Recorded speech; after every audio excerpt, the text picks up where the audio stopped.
रवि digital recording studio Ganga पीपर। SMC films Kumar नवीन की प्रस्तुति।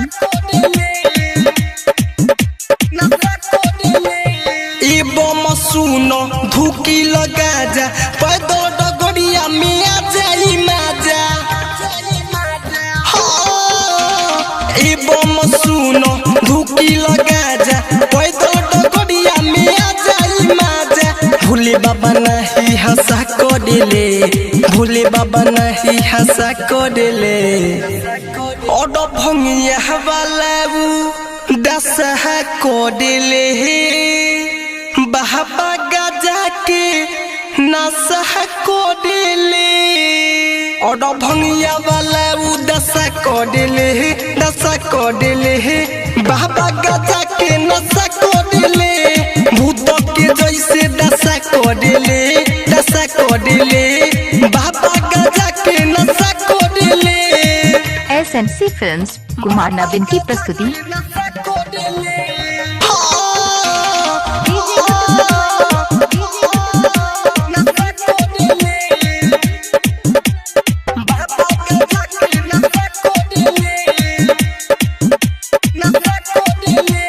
भोला बाबा की करो कॉपी कबो न जीव तोहर हैप्पी।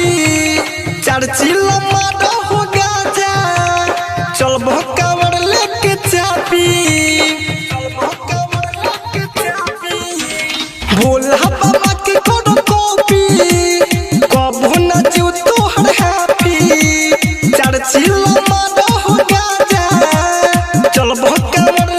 चापी। दुख दली दौड़ डसा करेले, दुख दली दौड़ डसा करेले। और भंगिया वाला दशा करेले बाबा गजा के नशा करेले। और भंगिया वाला दशा करेले, दशा करेले बाबा गजा के नशा करेले।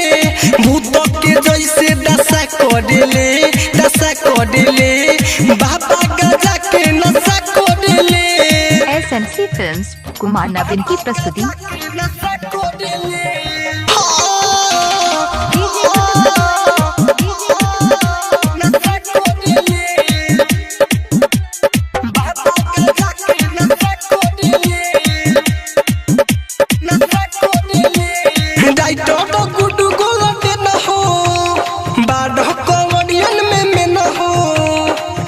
के गाना बजा के हो जा तू सावन में फैन हो, हो जा तू सावन में फैन हो। राइट हटो गुड गोल्डन हो बाद कॉमेडियन में मेन हो।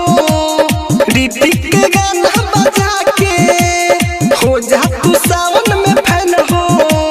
बाबा के लोग सब हंसा करेले, बाबा के लोग सब हंसा करेले। और भंगिया वाला दशा करेले बाबा गजा के नशा करेले। और भंगिया वाला दशा करेले, दशा करेले बाबा गजा के नशा करेले। भूत के जैसे दशा करेले, दशा करेले बाबा गजा के नशा करेले। सुनो धुकी लगा जा पैदल डगड़िया में आ जाई माजा। भोले बाबा नहीं हंसा करेले, भोले बाबा नहीं हंसा करेले।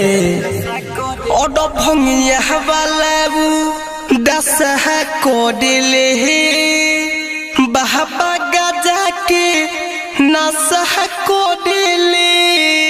और भंगिया वाला दशा करेले, दशा करेले बाबा गजा के नशा करेले।